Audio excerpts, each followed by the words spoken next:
প্রধানমন্ত্রী হিসেবে শ্রদ্ধা নিবেদনের পর বিএনপির নেতাকর্মীদের নিয়ে জাতীয় স্মৃতিসৌধে ৭১-এর বীর সেনানীদের প্রতি শ্রদ্ধা জানান দলীয় প্রধান তারেক রহমান। লাল সবুজে মোড়ানো পুষ্পস্তবকটি যেন জানান দিচ্ছে নতুন এক সূর্যোদয়ের।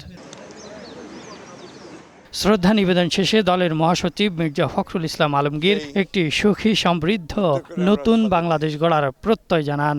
আজকে একটা ভিন্ন পরিবেশে আমরা এই স্বাধীনতা দিবস উদযাপন করতে পারছি।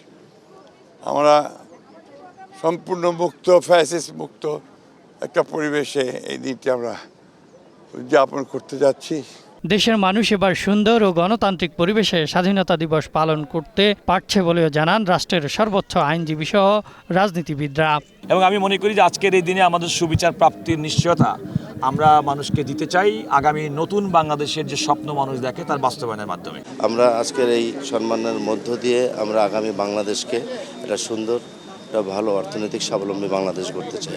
স্বাধীনতার ৫৫ বছর পেরিয়ে গেলেও আজ অম্লান ১৯৭১ সালের সেই আত্মত্যাগের ইতিহাস। মহান মুক্তিযুদ্ধে আত্মদানকারী লাখো শহীদদের প্রতি এই সম্মান শুধু আনুষ্ঠানিকতা নয়, এটি বাঙালির অস্তিত্বের গৌরবের প্রতীক বলেও মনে করছেন তারা।